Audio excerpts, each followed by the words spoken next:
नमस्कार, आप देख रहे हैं हमारा खास बुलेटिन देवभूमि। मैं हूं आपके साथ ऋतु तिवारी पोखरियाल। बुलेटिन की शुरुआत करेंगे खबर देहरादून से, जहां पर सीएम आवास पर धामी कैबिनेट की बैठक जारी है। बैठक में जोशीमठ को लेकर लिया जा सकता है बड़ा फैसला।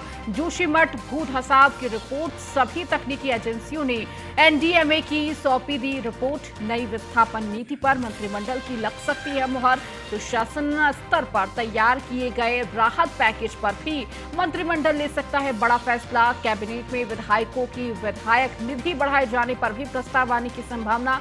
इसके साथ ही साथ उच्च शिक्षा के लिए 4% लोन देने की योजना पर भी प्रस्ताव आने की उम्मीद है। तो आंदोलनकारियों के क्षैतिज आरक्षण की मांग पर भी प्रस्ताव की संभावना।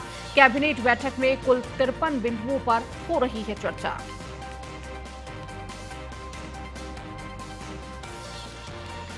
तो आज धामी कैबिनेट की ये बैठक लगातार जारी है। कई अहम बिंदु, लगभग 53 बिंदुओं पर चर्चा हो रही है।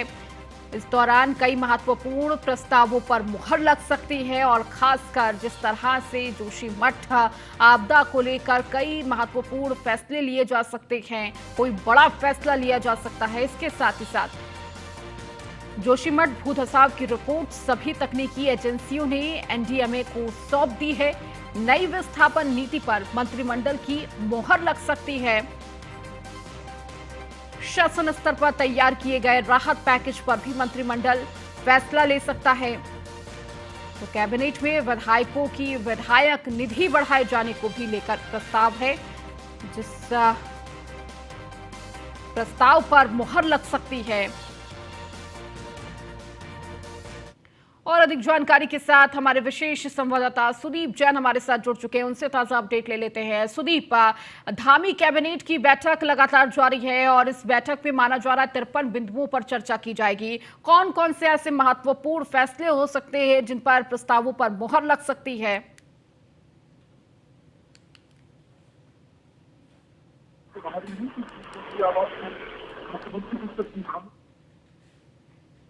पुष्कर सिंह धामी की अध्यक्षता में कैबिनेट बैठक चल रही है। उनमें कैबिनेट के सभी सहयोगी और वरिष्ठ अफसर मौजूद हैं। अभी थोड़ी देर पहले एक जानकारी मुझे मिली है कि 53 आज बिंदु हैं जो बीती कैबिनेट बैठकों में सबसे ज्यादा हैं। सामान्य तौर पर 20 बिंदु, 22, 28, 31 बिंदु दिखते हैं।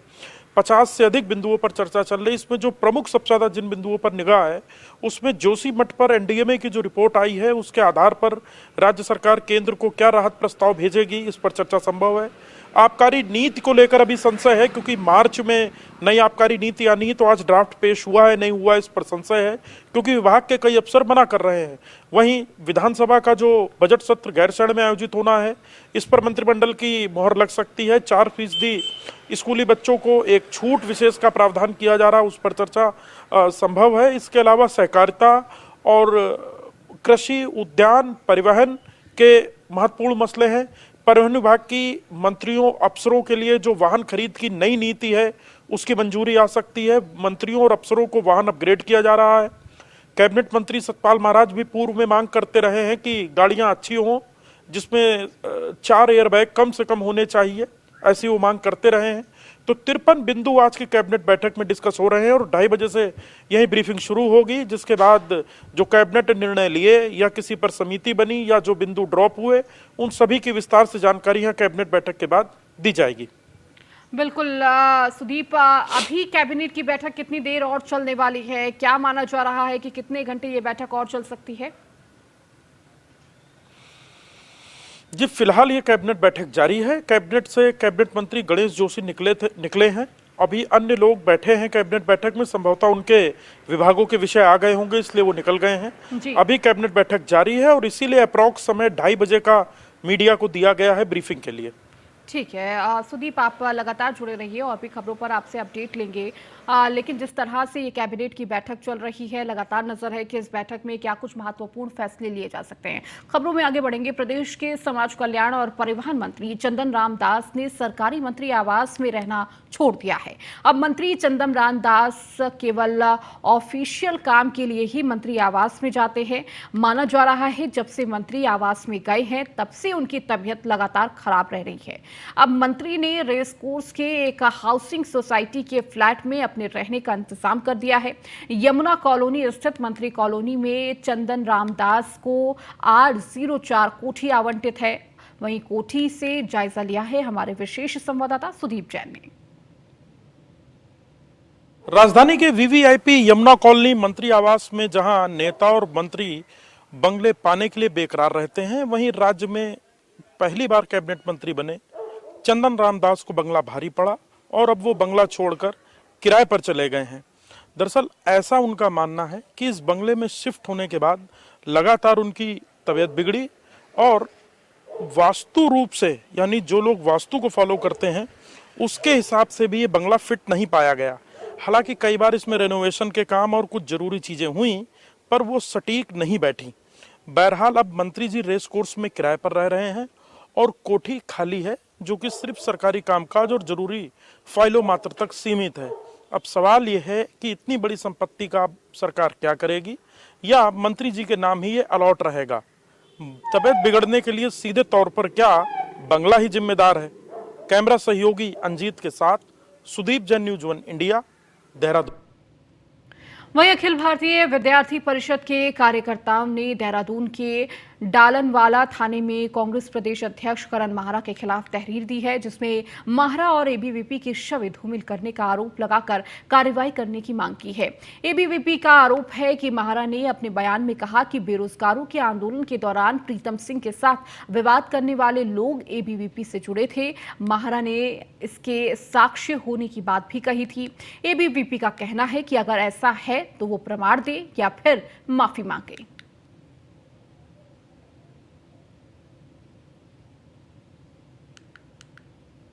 प्रीतम सिंह जी के रंग बदतमीजी करने वाले इनके छात्र परिषद के नौजवान थे।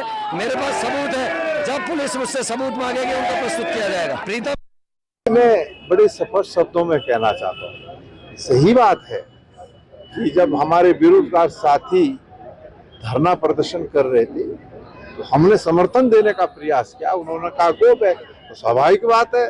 उसमें कहते हैं ना, विद्यार्थी परिषद या कुछ ऐसे एलिमेंट होते हैं जो सब जगह ऐसी परिस्थितियों में मौजूद रहते हैं। या वो लोग भी हो सकते हैं जो विधानसभा में मेरा मुकाबला नहीं कर पाते, तो उन्होंने इसका फायदा उठा। लेकिन इससे कोई फर्क पड़ने वाला नहीं, इससे कोई प्रभाव पड़ने वाला नहीं है।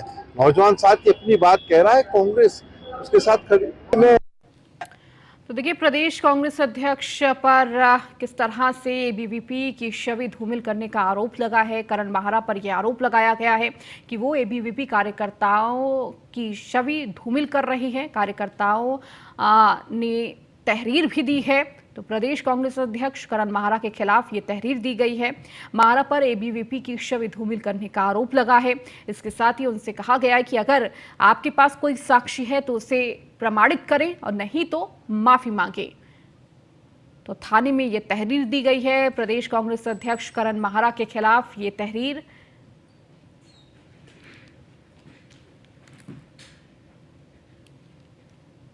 चारधाम यात्रा को लेकर सरकार की चल रही तैयारियों के बाद अब स्वास्थ्य विभाग ने भी तैयारियां शुरू कर दी हैं, जिसे लेकर स्वास्थ्य महानिदेशालय में लगातार बैठकों का दौर भी जारी है। वहीं डीजी हेल्थ विनीता शाह ने कहा है कि चारधाम यात्रा में आने वाले श्रद्धालुओं के स्वास्थ्य को लेकर प्लानिंग की जा रही है कि यात्रा में आने वाले श्रद्धालुओं को किसी भी तरह की दिक्कतें से दो चार ना होना पड़े। उनके बेहतरीन स्वास्थ्य को लेकर स्वास्थ्य विभाग हर संभव प्रयासरत रहेगा। साथ ही डॉक्टरों की कई टीमें चारधाम यात्रा में मुस्तैद रहेंगी, जिसे लेकर जिलों के सीएमओ को अलर्ट रहने को कहा गया है। हमारी तैयारी पूरी ही है और हम आशा करते हैं कि जो भी विभिन्न प्रदेशों से हमारे लोग यात्री आएंगे वो एक अच्छा अनुभव लेके जाएंगे और उनकी हेल्थ का ध्यान के लिए हमारी प्लानिंग चल रही है और सभी की यात्रा सुखद रहे और सफल रहे, यही हमारा प्रयास है। उत्तराखंड अनुसूचित जाति आयोग के अध्यक्ष मुकेश कुमार अल्मोड़ा दौरे पर है। अल्मोड़ा में उन्होंने जिला स्तरीय अधिकारियों के साथ समीक्षा बैठक की और स्वास्थ्य, सड़क सहित अन्य विभागों की समीक्षा की। बैठक के बाद उन्होंने कहा कि अनुसूचित जाति के हर व्यक्ति को सरकार की योजनाओं का लाभ मिले, इसके लिए सभी विभागों को निर्देशित किया जा रहा है। ग्रामीण क्षेत्र के अंतिम छोर के व्यक्ति को इसका लाभ पहुंचना विभागों की जिम्मेदारी है, जिसके लिए कुछ विभागों को 15 दिन का समय दिया गया है। मियाँ तो नहीं कह सकते, कुछ चीज़ें हैं उसमें सुधार की कि हम किस तरीके से बेहतर कर सकते हैं उन चीज़ों को। अभी एक दो विभागों में था तो उसमें सीडीओ साहब ने और हमने दोनों ने उनको टाइम 15 मार्च तक का दे दिया है और उसमें वो सुधार करके उसको पूरा करेंगे। और जो आज समीक्षा बैठक थी वो अनुसूचित जाति से संबंधित जितनी योजनाएं हैं वो भारत सरकार की हों या राज्य सरकार की हो, उसका लाभ अंतिम छोर के व्यक्ति तक किस तरीके से पहुंचे और अंतिम छोर का व्यक्ति, गरीब व्यक्ति। हरिद्वार जेल में बंद कुख्यात गैंगस्टर सुनील राठी के नाम से एक प्रॉपर्टी कारोबारी से 50 लाख की रंगदारी मांगी गई है। कुख्यात के नाम से फोन पर रंगदारी मांगने का मामला सामने आने पर पुलिस महकमे में हड़कंप मच गया। मामले में प्रॉपर्टी कारोबारी ने सिडकुल थाने में शिकायत देकर मुकदमा दर्ज कराया है। पुलिस ने सुनील राठी समेत 6 लोगों के खिलाफ रंगदारी मांगने और धमकाने का मुकदमा दर्ज कर लिया है। शिकायतकर्ता रविकांत मलिक के मुताबिक सिडकुल थाना क्षेत्र स्थित एक जमीन को लेकर उनका एक पक्ष से विवाद चल रहा है और उसी जमीन को लेकर सुनील राठी के नाम से धमकी मिली है। जेल में बंद कुख्यात के नाम पर धमकी मिलने से पुलिस महकमे में हड़कंप मचा हुआ है। मामले की जांच की जा रही है। सिडकुल थाना क्षेत्र में वादी रविकांत मलिक द्वारा एक तहरीर दी गई, जिसमें उसके द्वारा बताया गया है कि उसे एक गैंगस्टर के नाम से धमकी भरे कॉल है, जिसमें उनसे कुछ धनराशि की डिमांड की गई है। इस पर वादी द्वारा तहरीर लेकर के थाना पहुंचे, उसमें मुकदमा पंजीकृत कर लिया गया है। चूँकि तहरीर में जो व्याख्यान था वो इस तरीके से था कि एक भूमि संबंधी विवाद है, जिसमें दोनों पार्टियों की अपनी अपनी भूमि है, लेकिन एक तीसरा पार्ट है जो विवादित है। दोनों पार्टियों द्वारा उस भूमि के अधिग्रहण को लेकर के काफ़ी टाइम से समझौता चल रहा था, लेकिन वो नहीं हो पाया। तो एक पक्ष द्वारा गैंगस्टर को अप्रोच किया गया, उसके माध्यम से उसको धमकी भरे कॉल कराए गए और चूँकि कॉल के नंबर भी प्रोवाइड किया गया था, उसकी तहरीर पर मुकदमा पंजीकृत कर लिया गया है। विवेचना प्रचलित है। वादी रविकांत मलिक द्वारा बताया गया कि उनके जो विपक्षी हैं वो नीरज मलिक अन्य पार्टी हैं, उनके अन्य सदस्य भी हैं। उनके द्वारा गैंगस्टर सुनील राठी को अप्रोच किया गया था। चूँकि उनकी बात हुई भी है फ़ोन पे, जो उनकी CDR में भी वो नंबर। और अधिक जानकारी के साथ हमारे संवाददाता हरिद्वार से सुमित सैनी जुड़ चुके हैं। सुमित, क्या जानकारी इस पूरी घटना को लेकर मिल रही है? क्योंकि जो गैंगस्टर है वो तो जेल में बंद है, उसके बावजूद नाम से अगर रंगदारी मांगी जा रही है, पुलिस के द्वारा अभी तक क्या छानबीन में सामने आया है? जेल में बंद कुख्यात गैंगस्टर सुनील राठी है, उसके नाम से जो एक प्रॉपर्टी कारोबारी है उससे रंगदारी मांगी गई थी। 50 लाख रुपए की उससे डिमांड की गई थी और ना देने पर उसका जो एक सिडकुल क्षेत्र में जो प्लाट है उस पर कब्जा करने की बात की थी। क्योंकि जो ये व्हाट्सएप कॉल के द्वारा ये जानकारी मिली थी, उससे रंगदारी मांगी गई थी। उसके बाद उसने जो व्यापारी ने कंसल थाने में मुकदमा दर्ज कराया। तो पुलिस ने भी मामले को देखते हुए, क्योंकि इसमें जो कुख्यात गैंगस्टर का नाम जब सामने आया तो उसको देखते हुए 6 लोगों के खिलाफ रंगदारी मांगने के पर मुकदमा दर्ज कर लिया है और जिसको लेकर पुलिस पूरी जानकारी पूरी जांच में जुटी हुई है। इसके साथ ही साथ सुमित, क्या अभी तक किसी की गिरफ्तारी हो पाई है? क्योंकि पहले से ही जिस तरह से प्रॉपर्टी कारोबारी के द्वारा ये कहा जा रहा था कि जमीन को लेकर विवाद चल रहा था। हाँ बिल्कुल, इसको लेकर अभी कोई गिरफ्तारी नहीं हुई है, क्योंकि जो गैंगस्टर है, गैंगस्टर जेल में बंद है, तो उसी के नाम से कि हम उसके आदमी हैं, उस तरह से जो रंगदारी मांगी गई है, तो पुलिस अब इसमें पूरी मुस्तैद हो चुकी है। क्योंकि कहीं ना कहीं क्योंकि पहले से ही कई बार इस तरह की जो जेल में रहकर भी रंगदारी मांगने की बात पहले से भी चली आ रही है, तो कई बार ऐसे मामले आ चुके हैं सामने आए। तो इसी को संगीनता से लेते हुए इस पर कुख्यात के ऊपर भी मुकदमा इसमें दर्ज किया गया, उसके 7 लाख लोगों के साथ मुकदमा दर्ज किया गया। अब उन पर उनको पुलिस की टीम उन पर जांच में लगी है और धरपकड़ की कोशिश कर रही है। जी ठीक है, बहुत शुक्रिया सुमित इस जानकारी को देने के लिए।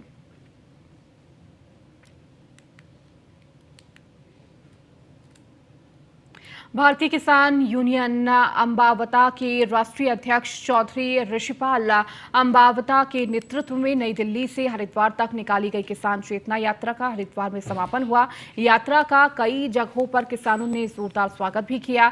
इस मौके पर चौधरी ऋषिपाल अंबावता ने कहा कि पूरे देश में निकाली जा रही किसान चेतना यात्रा का उद्देश्य किसानों को जागरूक करना है। सरकार किसानों की समस्याओं का समाधान करने में विफल साबित हो रही है। गन्ने का भुगतान नहीं हो पा रहा है, जमीन अधिग्रहण का मुआवजा नहीं मिल पा रहा है, अपने हक के लिए आवाज उठाने वाले किसानों नौजवानों को जेल भेजा जा रहा है। सरकार के रवैये के विरुद्ध आंदोलन की रणनीति तैयार की जा रही है। जहां भी किसानों पर अत्याचार होगा, भाकियू अंबावता किसानों के साथ खड़े होकर आंदोलन करेगी। हरिद्वार में गंगा मां का आशीर्वाद लेकर आंदोलन की शुरुआत की जाएगी। अंबावता का कहना है कि 20 फरवरी को दिल्ली में किसानों की बड़ी पंचायत आयोजन की जाएगी। केंद्र सरकार की किसान विरोधी नीतियों के खिलाफ बड़ा आंदोलन शुरू किया जाएगा।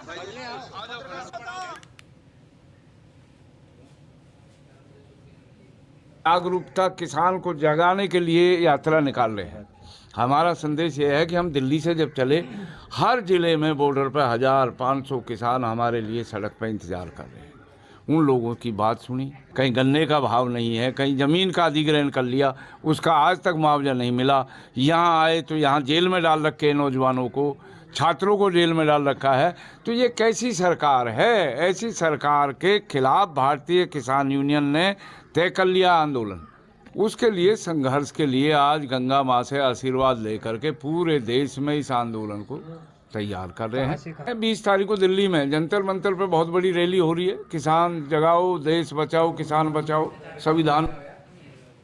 उधम सिंह नगर जिले के इक्शा तहसील की तहसीलदार एवं प्रशिक्षुक आईएएस अनामिका सिंह के नेतृत्व में तहसील प्रशासन की तरफ से क्षेत्र के सीएससी केंद्रों का औचक निरीक्षण किया गया। तहसीलदार और प्रशिक्षुक आईएएस अनामिका सिंह की छापेमारी से सीएससी केंद्र संचालकों में हड़कंप मच गया। कई जगह पर सीएससी केंद्र बंद कर संचालक मौके से फरार हो गए। तहसीलदार और प्रशिक्षुक आईएएस अनामिका सिंह ने बताया कि क्षेत्र में चल रहे सीएससी केंद्रों पर छापेमारी की गई है। छापेमारी के दौरान 4 केंद्र बंद थे, जबकि 2 केंद्र संचालकों की तरफ से उचित कागज नहीं दिखाए गए, जिन पर कार्रवाई की गई है। उन्होंने कहा कि हमने केंद्र संचालकों को निर्देशित किया गया है कि केंद्र संचालक का रेट लिस्ट और नियमों का पालन करने के निर्देश दिए। आदेश का उल्लंघन करने वालों में खिलाफ कार्रवाई की जाएगी।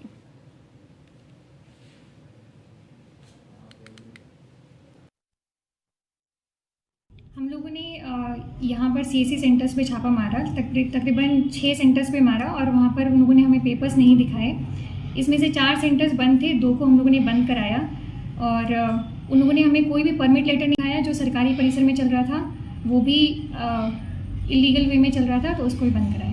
उनको यही बताया जा रहा है कि सबसे पहले तो वो जो जन आधार के जो भी अधिकार है उनको वो लोग सामने अपने परिसर में लगाएं और उसके ऊपर सूची भी लिखी होगी कितने रुपए में कौन सा सर्टिफिकेट मिलेगा, ताकि लोगों को ये पता हो और उनसे उतना ही मूल्य लिया जाए। और उनसे जब भी उनका ये सर्टिफिकेट्स बनाए जाएँ तो जो मूल पेपर्स होते हैं उनको लेके ही बनाया जाए, ताकि कोई भी नकली सर्टिफिकेट जारी ना हो। बिल्कुल यही कोशिश है कि ये सारे सेंटर सही रूप में अपना काम करें।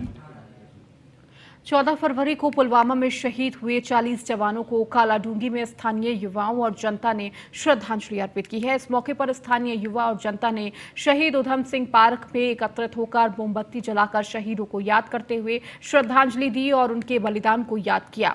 इस मौके पर युवाओं ने कहा कि आज शहीदों के कारण ही हम घरों में चैन की नींद सो रहे हैं।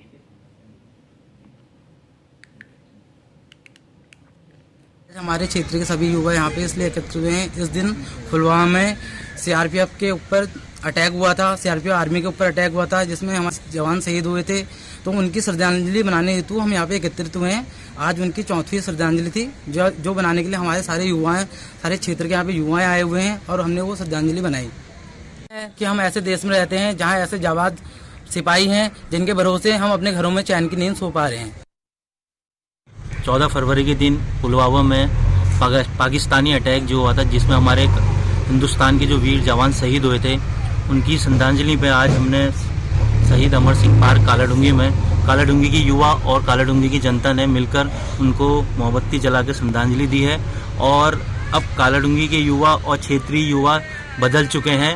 अब उनको हमें ये संदेश देना बहुत ज़रूरी है कि वैलेंटाइन डे को ना बनाकर हम इनको सही श्रद्धांजलि दें और एक अच्छा संदेश अपने समाज को दें, जिससे हमारा समाज भी आगे बढ़े और भारत भी आगे बढ़े। खानपुर खंड विकास क्षेत्र में फर्जी बिलों के आधार पर सरकारी निधि के भुगतान को अंजाम देते हुए भारी धनराशि के दुरुपयोग किए जाने का प्रकाश में आया है। खानपुर विधायक उमेश शर्मा ने जिलाधिकारी को एक पत्र के जरिए इस मामले की जांच की मांग की है। उन्होंने कहा कि उनके विधानसभा क्षेत्र के अंतर्गत खानपुर की कार्यदायी संस्था और ग्राम विकास अधिकारी द्वारा पशु और टीन शेड के अलावा शौचालयों आदि के मेटेरियल पर राज्य और सेवा कर विभाग के रद्द हुई फर्म के नाम पर लगातार मनचाहे बिल तैयार करते हुए फर्जी भुगतान को अंजाम दिया जा रहा है, जबकि इन बिलों में लाभार्थियों का नाम और पता ही नदारद है। यानी कि कुल मिलाकर इन बिलों के आधार के जरिए किए गए भुगतान पूर्ण रूप से संदिग्ध प्रतीत हो रहे हैं। सरकारी निधि का दुरुपयोग कर राज्य सरकार को भारी हानि पहुंचाने का काम किया जा रहा है। जो सेक्रेटरी हैं सत्यवीर, उनके द्वारा बहुत सारे भुगतान ऐसे किए गए हैं जो भुगतान देखने में प्रथम दृष्टया फर्जी भुगतान दिखते हैं। जिन कंपनियों को उन्होंने वो भुगतान किए हैं वो कंपनियां फर्जी कंपनियां प्रतीत होती हैं। इनके द्वारा जो गरीब लोगों के नाम पर टीन शेड बनवाने, शौचालय बनवाने के लिए जो भुगतान किए गए हैं और बना हुआ दिखाया गया है, वो अधिकतर फर्जी मामले प्रतीत होते हैं। इसके संबंध में मैंने सीडीओ और डीएम दोनों को जांच के लिए लिखा है। जिस तरीके से लक्सर ब्लॉक में जांच कराकर अपराध पंजीकृत कराया गया था और वसूली के आदेश हुए थे, ऐसे ही इनके खिलाफ आदेश कराए गए हैं जांच के।